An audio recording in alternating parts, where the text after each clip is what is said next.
Hi, good afternoon. This is Alton Drew with my latest blog post. This one's entitled America's Constitution Isn't Found on Paper. To resolve fiscal or societal issues in the United States, the last place you want to start is the U.S. Constitution. It tells us very little, if anything, about how political and economic power are generated, allocated, or used.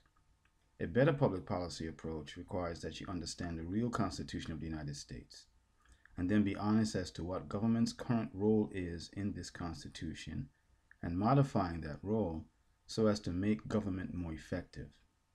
As written, the U.S. Constitution does not describe or mandate a particular economic rule for the production and allocation of output. This is probably a good thing, in that it gives American society flexibility in how best to structure its economy given existing constraints and resources. On the other hand, the lack of guidance on how the American economy should be structured provides the prevailing economic narrative to remain unchallenged the longer it remains in place. As a political document, while the U.S. Constitution describes the structure of American government, the duties and powers of its executive, legislative, and judicial branches, and how the populace participates in the selection of the representatives to government, the document gives no guidance on how the political mechanism is expected to help allocate economic output. The U.S. Constitution is not a going forward document. It's a cautionary document, written mostly to prevent tyrannical treatment of the masses, at least on the surface, where the best evidence of this is contained in its Bill of Rights. Conservatives celebrate its caution and relish in arguing its precedence and dominance in all of society's decisions, from funding Social Security to providing health care to balancing the United States federal budget. It's why conservatives are usually calling for amendments to this piece of paper, hoping that such an act takes care of today's fiscal and societal problems.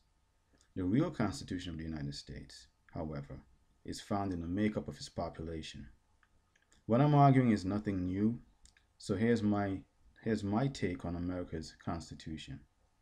The United States can be broken down into three classes. First, there's a political elite, made up of your usual suspects: elected officials, administrative agency heads, and advocates. The political elite control public rights of way, bridges, roads, harbors, airports, and the coining of currency. They use political mechanisms, for example, the election process, litigation, administrative agency rules, and legislation to allocate access to capital. Second, there's a commercial elite. This group is made up of the private owners of the factors of production, or your capitalists, and the entities that underwrite them, namely your equity and bondholders. They control access to financial capital, regulate commerce via contractual arrangements, and conduct the day-to-day operations of America's markets, otherwise known as the economy. Finally, there's the general citizens class, or the me and everybody else class. This group serves the Constitution in two ways. First, it pays the taxes that are used to underwrite the economic infrastructure upon which the commercial class sells its goods and services.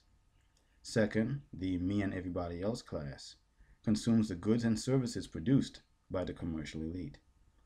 In an economy where 70% of it is driven by consumption, the me and everybody else class plays a very important role. It subsidizes the two prongs of America's effective Constitution: paying for political packages with its taxes, and paying for goods and services with its disposable income. Yet, when it comes to ownership of the capital and other resources that make the American economy exceptional, it has very little in residual income or equity. Class divisions are found in most societies, and the United States is no exception. Class divisions may not appear inherently fair, since greater benefits flow upward to a smaller number of people on the food chain. But can a government run by a political elite that uses particular tools to balance society via an inequitable flow of capital and resources be the appropriate entity for bringing about equity? That's a question that we'll answer next time. For now, thank you for joining me. This is Alton Drew.